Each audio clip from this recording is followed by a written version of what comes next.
Bienvenue à tous, vous trouverez dans cette vidéo une méditation guidée selon les techniques et les enseignements donnés par Paramahansa Yogananda. Ces enseignements sont basés sur des vérités universelles et n'appartiennent à aucune religion en particulier. La tradition yogique dont ils sont issus les met au service de l'humanité tout entière. Si vous voulez profiter pleinement de cette expérience, prenez le temps de passer par chacune des techniques guidées ici. Elles permettent tout ensemble de mieux goûter à ce que l'on appelle l'état de méditation. Cette vidéo contient également une technique de préparation à la méditation appelée Yogoda, qui sert à la fois à nous recharger en énergie et à développer la perception de celle-ci. Pour apprendre cette technique, ouvrez la liste de lecture Apprendre Yogoda. Selon la tradition transmise par Yogananda, un chant précède immédiatement la méditation afin d'orienter nos pensées et nos sentiments vers une fréquence propice. Pour sauter cette introduction la prochaine fois ou pour aller directement au début de la méditation guidée, voyez les repères indiqués dans la description de la vidéo ou dans la barre de lecture. Si vous appréciez le contenu de cette vidéo, vous pouvez nous aider en vous abonnant et en ajoutant un pouce. Ananda francophone vous souhaite une belle méditation.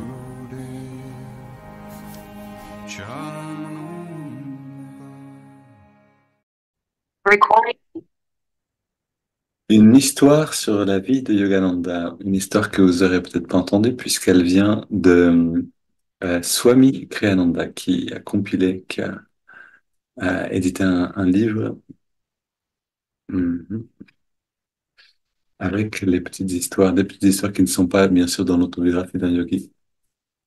Le système d'éducation de Yogananda commençait par l'étudiant lui-même, plutôt que par les informations qu'il fallait lui faire ingurgiter.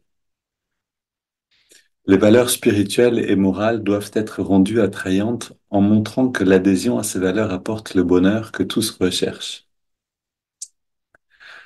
Par exemple, dans son école de Ranchi, à Bihar, je pense que c'est une région de l'Inde, donc dans son école à Ranchi, donc Yogananda a, en fait, ça a été son premier travail hors de l'ashram de son maître. Il a créé une école pour des enfants, pour un système d'éducation qui inclut les valeurs spirituelles. En fait, vraiment une école où on apprend à la fois à, à comprendre et à se servir de la conscience et aussi à apprendre les choses dont on a besoin pour vivre comme dans une école normale. Donc, dans son école à Ranchi, il y avait deux garçons qui se battaient constamment. La nuit, il les a fait dormir dans le même lit. À partir de ce moment-là, c'est c'est la guerre permanente avec privation de sommeil ou la paix forcée. Ils commencèrent à montrer des signes d'une amitié naissante. Yogananda, pour s'assurer que cette nouvelle amitié était suffisamment profonde, marcha silencieusement sur la pointe des pieds une nuit jusqu'à la tête de leur lit et se tint là. Voyant qu'ils dormaient profondément, il se baissa et tapota l'un d'eux sur le front. Le garçon se leva et s'adressa avec colère à son compagnon de lit. Pourquoi as-tu fait ça demanda-t-il. Qu'est-ce que tu veux dire? Je n'ai rien fait. Cette réponse était si manifestement sincère que le premier garçon se calma, trop endormi pour se demander comment l'épisode avait pu se produire. Une fois qu'il fut profondément endormi, Yogananda se pencha à nouveau et tapota l'autre garçon sur le front. Celui-ci s'est alors redressé et a crié avec colère. Je t'ai dit que je n'avais rien fait. Ils s'assirent tous les deux, prêts à se battre, lorsqu'ils jetèrent un coup d'œil à la tête du lit. Et là, ils virent Yogananda qui leur souriait. Ah, c'est toi! Ils s'écrièrent. À partir de cette nuit-là, ils devinrent les meilleurs amis du monde.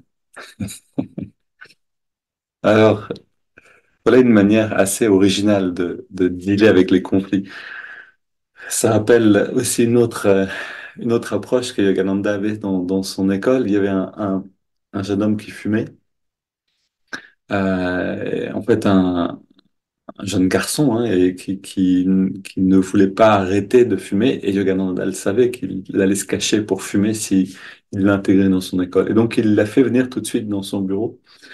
Euh, et il lui a dit, à chaque fois que tu voudras fumer, je te demande de venir me demander une cigarette et je te la donnerai et tu la fumeras devant moi. Et alors, le garçon est très surpris. OK. Euh, il commence à venir voir Yogananda, il lui demande est-ce que je peux avoir une cigarette, monsieur? Il fume une cigarette, il s'en va, il recommence, puis au bout de quelques fois, il a plus envie de le faire parce que simplement le fait d'être en face de lui, euh, de faire ce qu'il sait n'est pas bon pour lui-même, n'est plus possible. Et donc, il y a vraiment quelque chose d'intéressant dans cette approche-là, en fait. C'est ne plus chercher à cacher les choses. Ici, et puis il y a plus que ça, on va regarder un petit peu. Donc, il y a deux garçons qui se battent constamment. Et qu'est-ce que Yogananda fait? Il les fait dormir dans le même lit. Et en effet, à partir de ce moment, c'est soit on fait la guerre, soit c'est la guerre tout le temps. Et dans ce cas-là, on peut plus dormir, soit on apprend à faire la paix, soit on est obligé en fait de faire la paix pour pouvoir survivre, parce qu'on peut pas faire autrement. Et là, les enfants commencent à devenir amis. Il y a une autre histoire intéressante dans la communauté de Ananda, ça me fait penser à ça, où il y a eu il y a une histoire assez compliquée entre deux femmes à cause de jalousie, je crois, quelque chose comme ça, bref, de relations. Et, et donc, les deux femmes, bien sûr, étaient en conflit ensemble. C'était à l'instant, euh, c'était brûlant, c'est ça que je veux dire. L'émotion était brûlante. Et Swami Kriyananda leur a demandé, il y avait un rassemblement, il y avait pas mal de monde, il fallait faire un dîner pour tout le monde, et il leur a demandé à elles deux de préparer la cuisine ensemble pour tout le monde. Et ça a été, alors, beaucoup se sont dit, mais c'est pas possible, qu'est-ce que tu vas leur demander ici alors qu'elles arrivent elles peuvent plus se supporter, elles veulent plus se voir. Et finalement, les choses ont fonctionné. C'est-à-dire que on a tendance à penser, si j'ai un problème avec quelqu'un, si je n'ai pas envie de voir quelqu'un, cette personne provoque une émotion négative en moi, alors c'est normal de chercher à ne pas voir cette personne, c'est-à-dire de prendre de l'écart, à prendre de la distance. En réalité, c'est exactement l'inverse qu'on a besoin de faire. C'est-à-dire que si on devient esclave d'une émotion négative envers quelqu'un et qu'on donne entièrement la force à cette émotion négative, ok, un tel, j'ai du mal avec cette personne, donc je ne vais plus ni la voir, ni l'appeler, ni... Alors que j'ai peut-être nécessité à la voir régulièrement, et si c'était le cas avec les enfants, c'était le cas avec les deux dames qui habitaient dans Ananda, dans la même communauté, elles sont dans le même endroit et si les enfants sont dans la même communauté, c'est-à-dire l'école, on ne va pas pouvoir vivre de cette manière-là facilement. On a besoin de confronter, en fait. Et alors, de quelle manière ils confrontent? Il les rapproche physiquement pour que les choses avancent. Maintenant, il faut aussi se rappeler que ils sont dans un endroit particulier, c'est-à-dire dans une école spirituelle avec Yogananda lui-même qui est présent, une conscience, celle de Yogananda qui élève tout le monde, et sans doute beaucoup de personnes inspirantes dans cette école. Donc il y a aussi un mouvement ascendant de la conscience. C'est pas juste euh, dans un contexte hasardeux, on va dire. Mais, et c'est la même chose si on regarde avec ces deux femmes qui étaient dans Ananda et qui avaient des problèmes ensemble, elles étaient dans Ananda et Swami Kriyananda leur a demandé de servir ensemble, ce qui encore les met dans une vibration particulièrement positive. Donc, bien sûr, il y a aussi cet aspect-là. On peut pas juste se rapprocher de la personne et s'accrocher à des pensées négatives. On a besoin soit d'être dans un environnement qui va nous élever, soit de faire l'effort consistant soi-même de changer nos pensées. Mais la chute de l'histoire est intéressante. Donc, les enfants sont endormis. Yoganda frotte la tête d'un ou tapote la tête d'un enfant. L'enfant se réveille, prêt à se battre avec son collègue et s'aperçoit que c'est Yogananda qui avait fait ça. Et là-dedans, il y a aussi euh, un enseignement plus profond. C'est-à-dire que si on peut se rappeler de qui est derrière celui qu'on a, c'est-à-dire si on peut se rappeler de la réalité la plus ultime, qui est en fait, qui joue le rôle à travers la personne avec qui on a de la difficulté, quelle conscience infinie a accepté de s'individualiser pour jouer un rôle et nous provoquer une émotion, alors on a enlevé le masque d'une certaine manière et on voit qui est réellement dans l'autre. Et c'est là où il y a vraiment une transformation qui peut se faire. Donc là, on parle vraiment de pratiquer la présence de Dieu. Euh, on, dans un autre, oui, dans une autre anecdote à Ananda qui illustre ce point-là, c'était une professeure de yoga avec qui j'ai suivi des cours en ligne très inspirantes, qui s'appelle Diksha. Et Diksha, il y avait une personne dans la communauté où elle avait vraiment une difficulté avec cette personne. C'était pas facile pour elle, parce que cette personne peut-être était aussi un peu difficile socialement avec les gens et elle avait beaucoup de mal à être autour d'elle. Et donc, elle avait tendance à la fuir. Et un conseil qui lui a été donné, c'était plus, je crois pas que c'était Swami Kriyananda, je crois que c'était Jyotish qui lui a parlé comme ça, je suis plus sûr. Mais un conseil qui lui a été donné, c'était de prendre une photo de cette personne et de la mettre sur son autel près des maîtres spirituels. Donc, elle avait un autel pour méditer, elle avait Yogananda, elle avait les maîtres de la lignée, et elle a pris une photo de cette personne avec qui elle avait tant de difficultés, et elle l'a posée à côté des maîtres. Et ce conseil qu'on lui a donné, c'était vois le Christ en elle, vois vois le divin en elle. Et donc, c'est ce qu'elle a fait. C'est-à-dire qu'à partir du moment où elle a joué le jeu, elle l'a fait à fond. Il y avait cette photo sur son hôtel. Et à chaque fois qu'elle méditait. Et à la fin de la méditation, elle visualisait la personne avec qui elle avait une difficulté. Et elle voyait le Christ derrière elle, à travers elle, en elle, qui finalement lui permettait d'avancer sur son chemin spirituel. Euh, et tout a changé, bien sûr. Ça a demandé un certain temps. Ça a demandé un peu de temps parce qu'il a fallu qu'elle réchauffe un petit peu ce qui avait besoin d'être, vous savez, comme du compost frais. On doit d'abord le remuer, le ventiler, le bouger avec la fourche, et puis petit à petit, ça va pouvoir se transformer et devenir un terreau fertile. Et ce qui est intéressant, c'est qu'au bout d'un certain temps, cette autre personne est sortie de la communauté. Euh, et puis elle est revenue pour visiter. Et là, elle est venue voir Diksha et lui a dit, tu as toujours été ma meilleure amie. Ce qui a été une grande, une grande surprise pour Diksha qui ne voyait pas du tout cette chaleur entre eux. Mais le fait qu'elle ait travaillé à voir le divin en elle a créé quelque chose que la personne a senti. Et là peut se transformer en fait toute émotion négative. Donc Yogananda a vraiment joué le jeu, c'est-à-dire que lui, dans cette grande conscience, il sait que les enfants adoraient Yogananda, bien sûr, ils voulaient toujours être avec lui, ils allaient le chercher quand il était en train de méditer, ils arrivaient à le trouver quelque part caché, ils voulaient toujours être avec lui.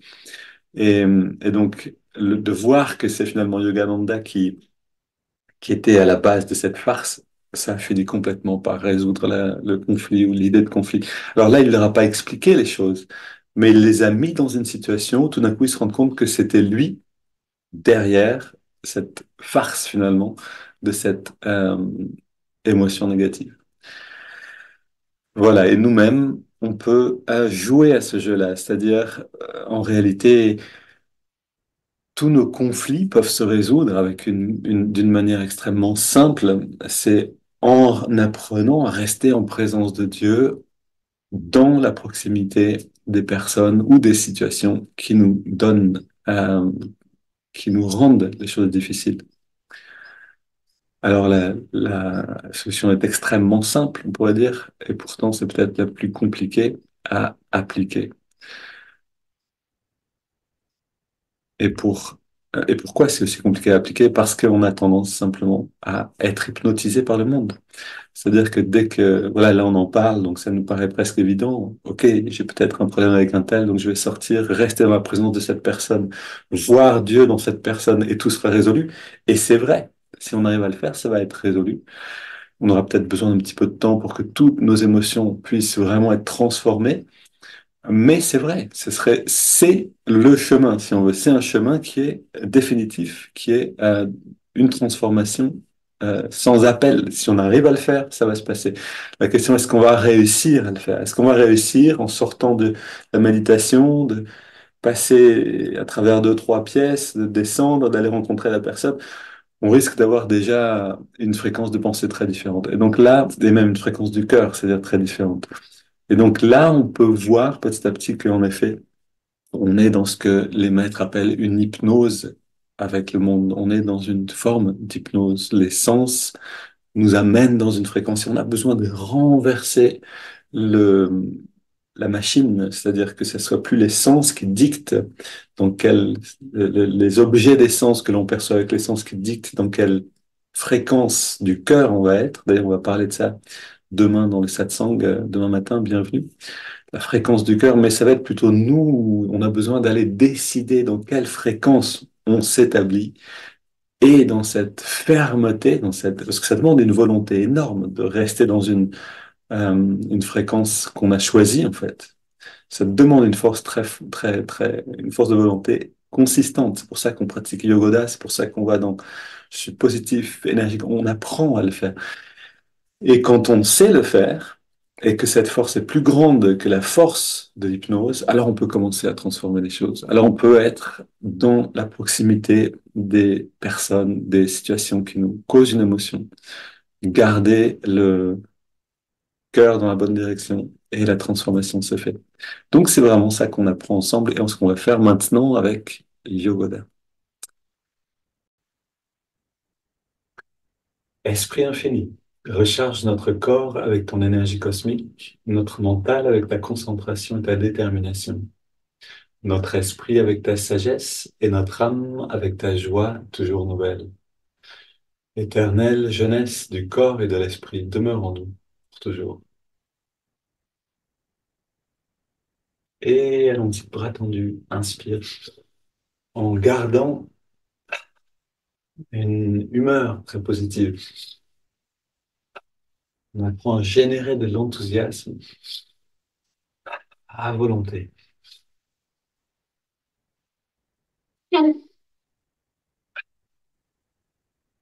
Le mollet gauche, on amène le pied vers l'arrière et vers l'avant. Inspire vers l'arrière, expire vers l'avant, toujours avec le maximum d'effort musculaire euh, dans la partie qu'on bouge, une rotation de la cheville.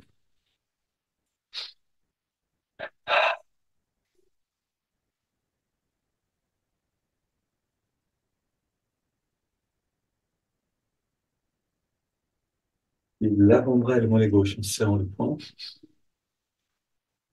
Et six biceps. Voilà, prenez plaisir à sentir l'énergie qui vient remplir les muscles. Et aussi sentir avec le nez, c'est-à-dire l'énergie qui rentre avec le souffle, quelque chose de très vivifiant dans l'inspire.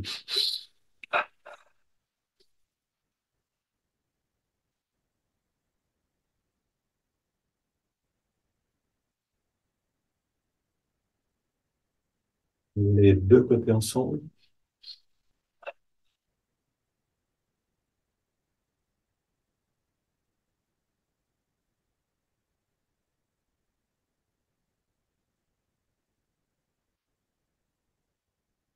Et à gauche, donc fesse gauche, poitrine à gauche. Et à droite, entre les muscles. Et on contracte plus que le maximum. Toujours un petit peu plus, mais très progressivement, pour ne pas se faire mal. Le bas du dos à gauche et à droite. Milieu du dos, même chose.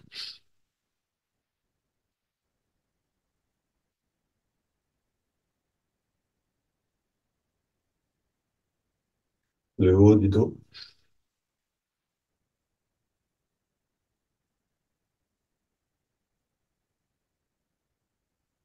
les épaules, trois cercles vers l'avant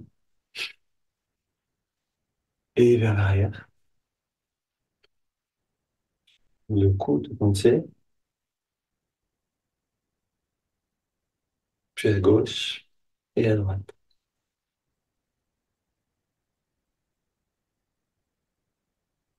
La nuque en redressant la tête.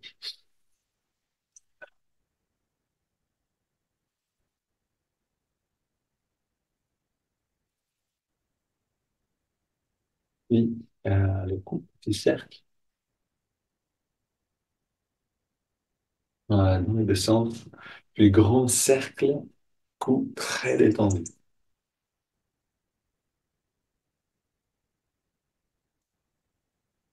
Twist du bas du dos.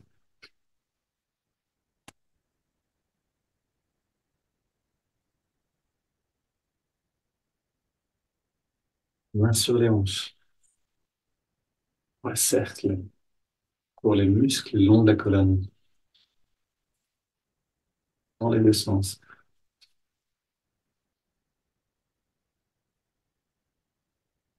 Et on pousse avec l'épaule vers la gauche comme une paroi. On pousserait en faisant des efforts au long de la colonne, le long du flanc. On pousse sur les vertèbres.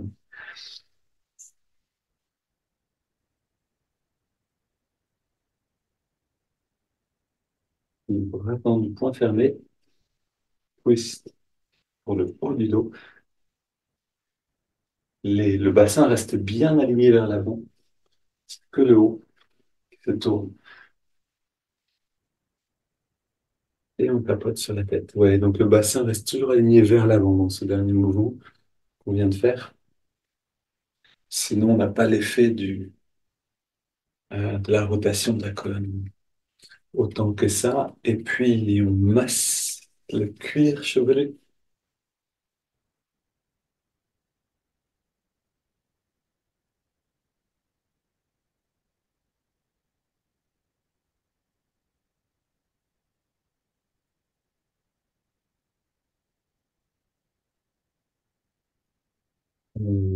On masse maintenant dans la nuque, juste sous l'occiput, 3 fois dans chaque sens, 3 selles dans chaque sens.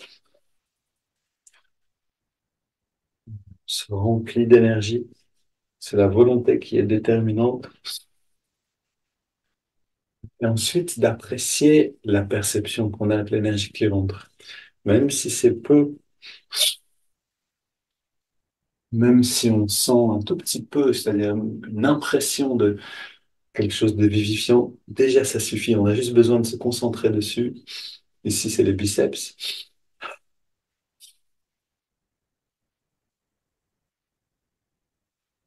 Oui, tous les muscles du corps, 3 fois.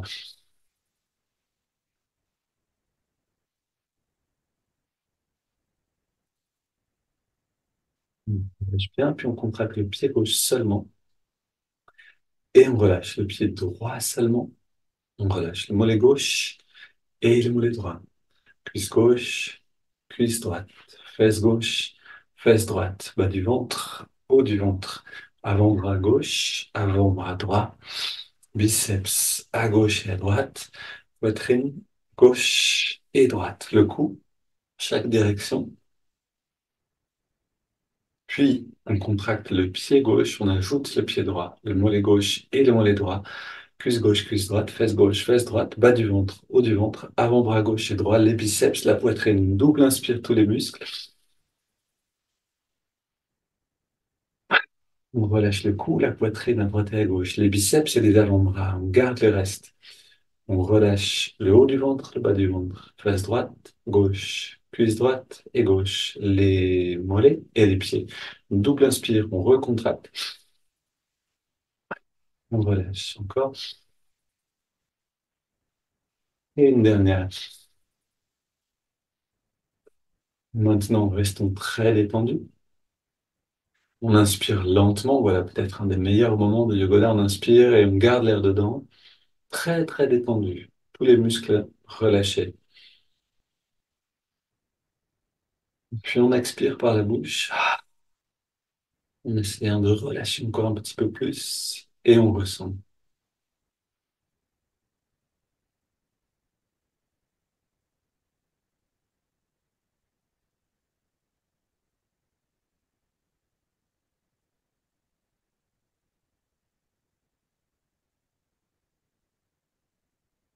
Ok, pendant ces moments de pause, gardez toujours le regard légèrement dressé pour ne pas aller vers le subconscient, mais aller vers la superconscience pour garder l'esprit dynamique, réveillé. Ok, on continue avec les haltères imaginaires.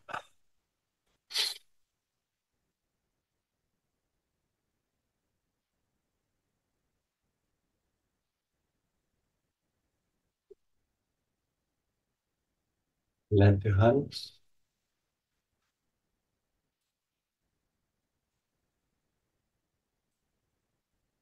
six cercles, bras tendus, avec une intensité croissante dans les deux sens,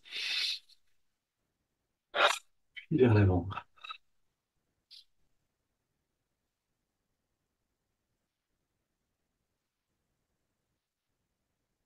On recharge les mains, on recharge les doigts. Soyons très vigoureux. Si on l'est suffisamment, on va sentir que les mains saturent à moi, elles vont demander on arrête. Et si on arrête maintenant, qu'on ressent, on sent plein d'énergie dans les mains, dans les doigts. C'est vraiment juste ça. Ensuite, grand mouvement,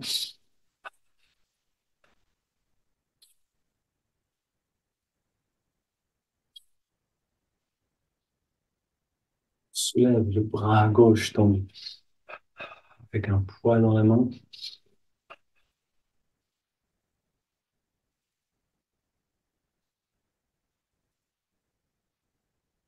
Latéralement, même chose.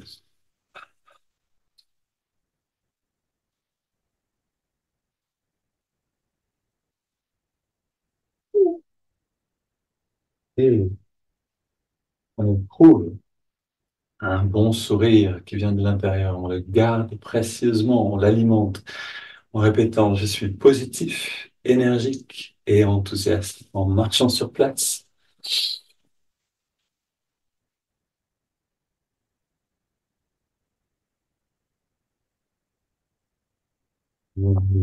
pour sur place,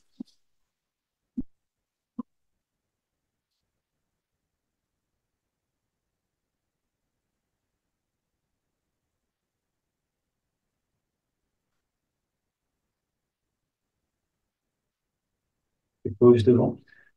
Voilà, sentez le corps qui vibre, tellement simple. Le corps a besoin d'efforts, de mouvements pour ensuite pouvoir rester tranquille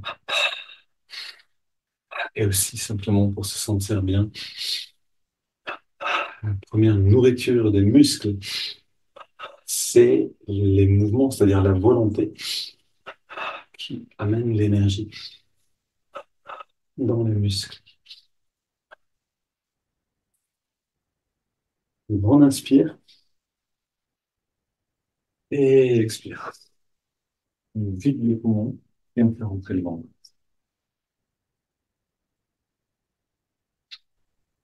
Inspire à nouveau, on vide à nouveau et on fait rentrer, sortir le plus possible.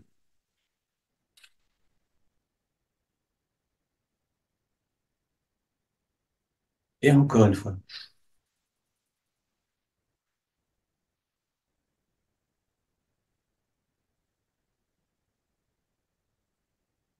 Et on se redresse.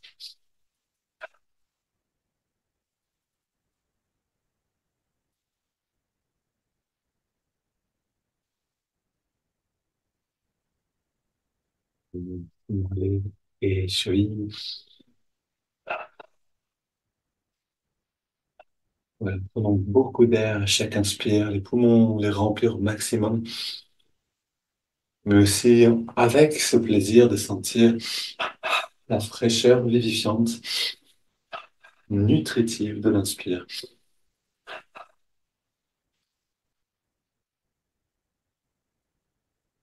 Les hanches, on termine avec le ventre tendu, trois cercles, hop là, dans les deux sens, chaque jambe.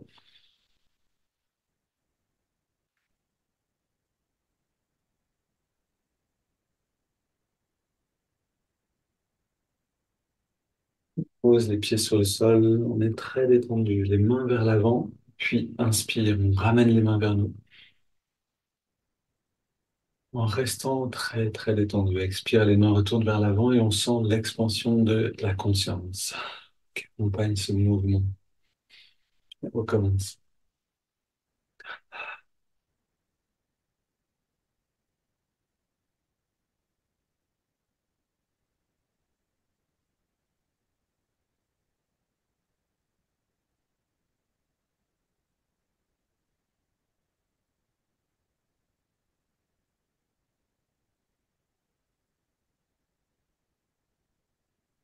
On essaye à chaque mouvement d'être un petit peu plus subtil dans la perception, sentir moins le corps seulement physique et plus le rayonnement d'énergie autour du corps. Oh.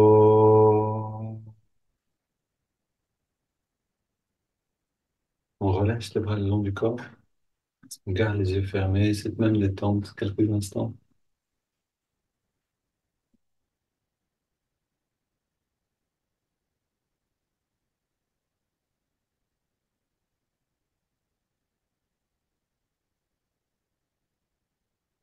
On prend conscience du bien-être qui est là et on s'établit dedans. C'est comme le sourire, je vous en ai parlé hier. Si on garde un sourire pendant 5, 6, pendant 10 respirations, alors l'humeur s'installe. Beaucoup de choses se passent à l'intérieur. Et de la même manière, si on peut, pendant quelques respirations, ressentir un bien-être, alors le bien-être s'installe. La qualité de faire. Prenons une grande inspiration, on redresse en même temps bien le dos, puis on détend tout à l'expire et on ressent l'état maintenant.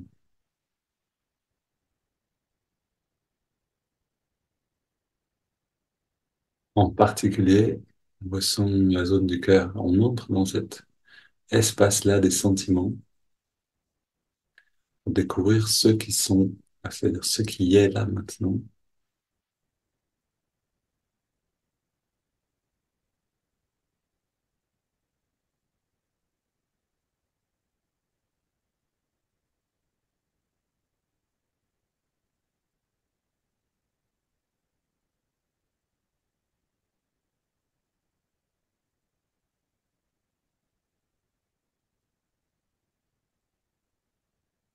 Et chantons ensemble un chant pour élever justement la qualité des sentiments vers le divin.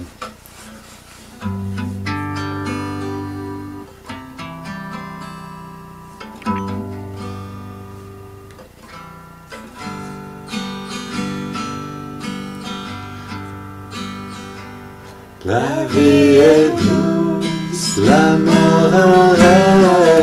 La vie est douce, la mort un rêve.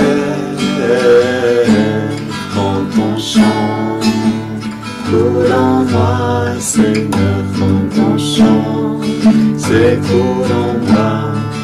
La joie est douce, la peine un rêve. La joie est douce, la peine un rêve. Quand on chante, coule en moi, Seigneur, quand on chante, c'est coule en moi. La santé est douce, la maladie un rêve. La santé est douce, la maladie un rêve. Quand on chante, coule en moi, Seigneur, quand on chante, c'est coule en moi. La louange est douce, le blâme un rêve. La louange est douce, le blâme un rêve. Quand on chante, coule en moi, Seigneur, quand on chante, c'est coule en moi. Quand on chante, coule en moi, Seigneur, quand on chante, c'est coule en moi. L'amour un rêve, la vie est douce. L'amour un rêve, quand on chante, coule en moi, Seigneur, quand on chante, c'est coule en moi. La joie est douce, la peine un rêve. La joie est douce, la peine un rêve. Quand on chante, coule en moi, Seigneur, quand on chante, c'est coule en moi. La santé est douce, la maladie un rêve. La santé est douce, la maladie un rêve. Quand on chante, coule en moi, Seigneur, quand on chante, c'est coule en moi. Quand on chante, coule en moi, Seigneur, quand on chante, c'est coule en moi. Quand on chante, coule en moi, Seigneur, quand on chante, c'est coule en moi.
Et la joie tranquille de l'esprit est très discrète. Essayons de la percevoir maintenant, les qualités que le chant a amenées, et de garder notre attention suffisamment élevée, suffisamment sensible pour la garder toujours à l'esprit, garder toujours dans notre perception pendant ces étirements qui viennent. Donc on inspire maintenant, on entrelace les doigts au niveau de la poitrine. Expire les mains vers l'avant, on arrondit bien le dos. Inspire, on étire vers le ciel. Expire, on se penche vers la gauche. Inspire au centre. Expire vers la droite. Inspire au centre.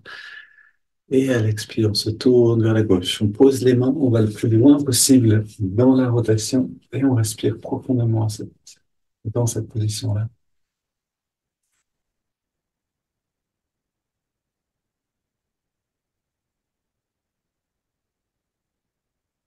On revient au centre. Inspire, on étire vers le ciel. Expire vers la droite. Même chose.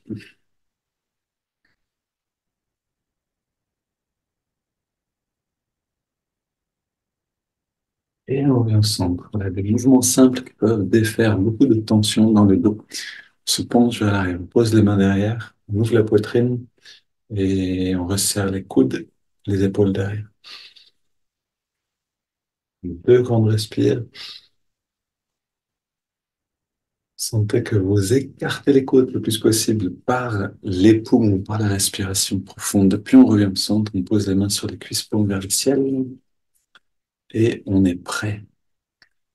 Toujours dans cette vibration tranquille et subtile et joyeuse du chant. Le chant qu'on vient de chanter. Nous prenons nos 20 respirations tranquillement d'abord, mais profondes.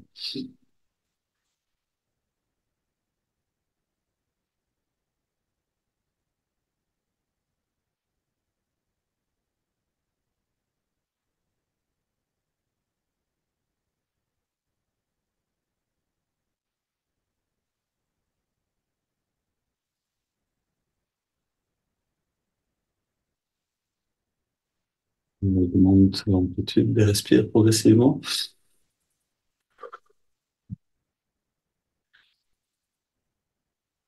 Et dernière,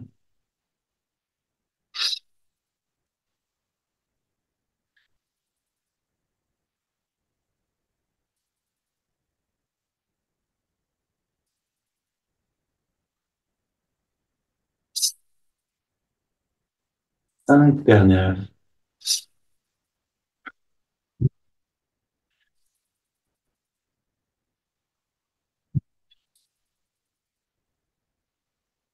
dernières.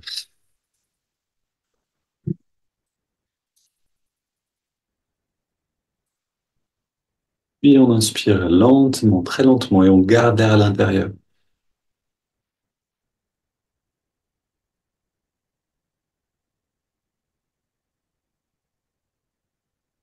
Maintenant, poumon plein, on retient, on détend tout. On détend à 300%, puis on laisse l'air sortir sans faire d'effort, et on arrête de respirer. Et on entre dans ces perceptions intérieures.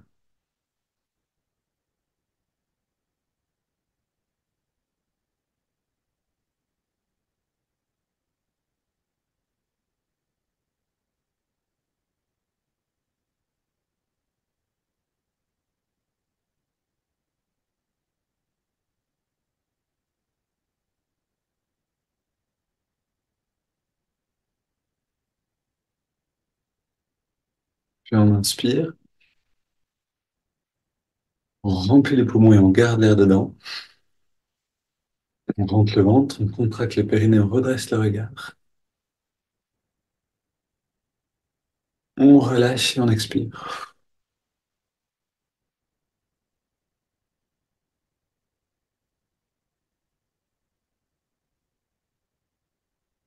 On laisse le corps respirer de lui-même.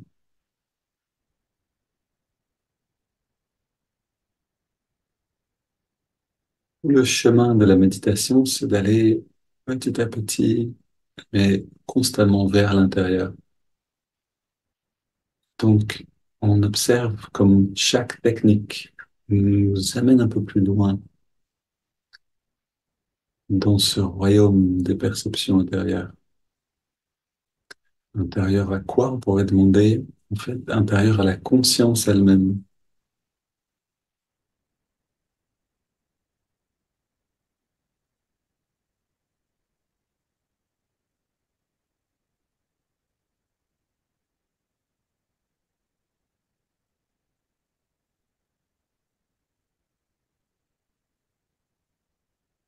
On prend maintenant une double inspire par les narines.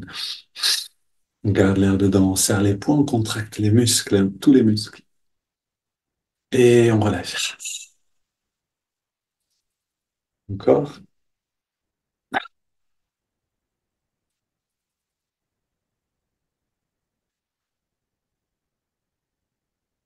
Voilà, maintenant, on se débarrasse du corps dans le sens où on le laisse derrière nous, la plus grande détente, la plus grande immobilité. Puis on inspire par les narines sur 5, en ressentant l'énergie remonter tout le long de la colonne, surtout de l'inspire. Inspire maintenant.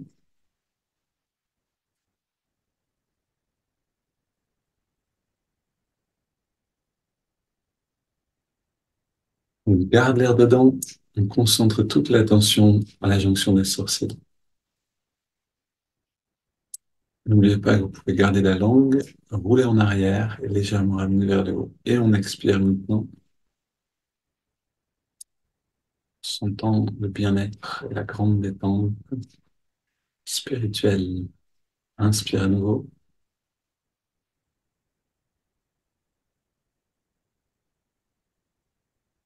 on garde l'air dedans.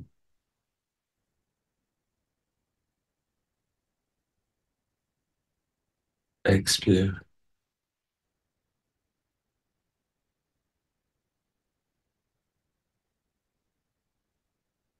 inspire,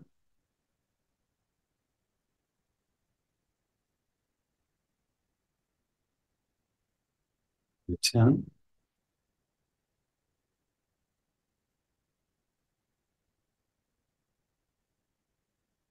Expire.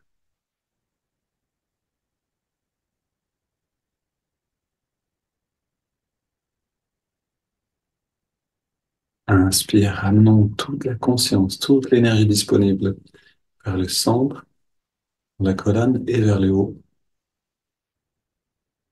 vers le centre de la conscience christique. On garde l'air dedans.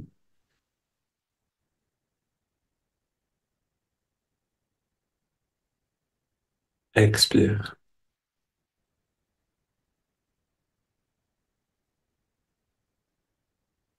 Maintenant, une profonde inspiration. On laisse l'air aller et venir. C'est le corps qui respire naturellement. On se désintéresse de la respiration pendant quelques instants.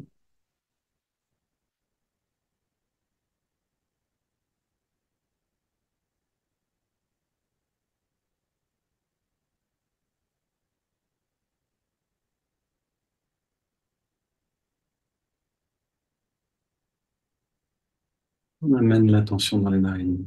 Sentir la fraîcheur de l'inspire et la tiédeur de l'expire, là où on sent l'air le mieux. On est comme un pianiste qui fait ses gammes tous les jours. Et un musicien, pour apprendre son instrument, si il pratique non pas mécaniquement, mais avec conscience, avec plaisir, avec intérêt, et même avec dévotion, c'est-à-dire pour le bien, un bien qui est plus grand que le nôtre, ce musicien apprendra bien mieux que celui qui pratique mécaniquement et plus ou moins présent à ce qu'il est en train de faire. Soyons un bon musicien de l'âme.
Et on ajoute le mouvement de l'index de la main droite.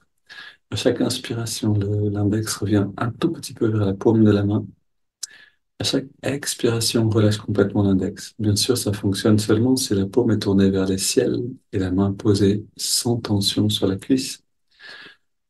Et donc, on répète à chaque inspire ce petit mouvement, à chaque expire ce relâchement.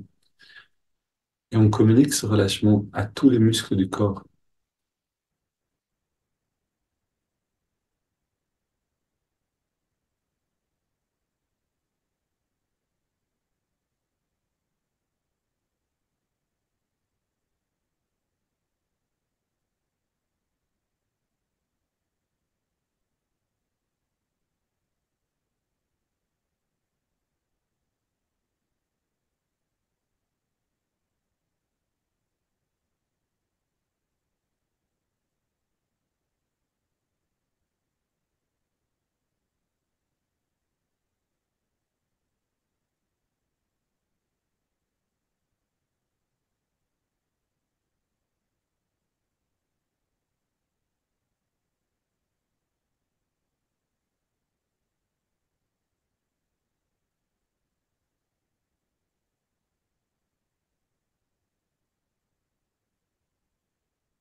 On ajoute maintenant le mantra Hong So. Hong qui accompagne l'inspire, So l'expiration naturelle. Amenons plus en plus de qualité dans cette pratique.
Maintenant, prenons une inspiration profonde.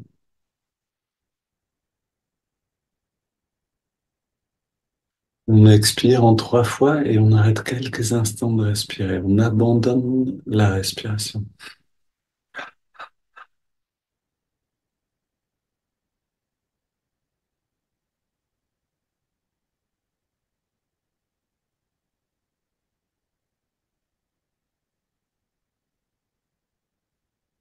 On laisse le corps reprendre, respirer naturellement et on abandonne toutes les techniques de concentration. On entre dans la phase naturelle d'expansion et tout ce qu'on a besoin de faire, c'est être, c'est-à-dire vivre consciemment la paix intérieure, le calme, le bien-être, pour que tout ça entre en expansion.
Et chaque phase d'expansion est différente, essayant de vivre chacune euh, avec la fraîcheur de la nouveauté du débutant.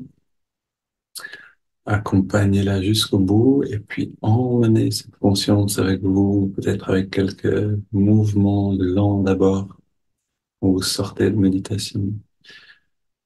Voilà, une belle journée à tous. On se retrouve demain à 9 heures pour ceux qui veulent participer au satsang.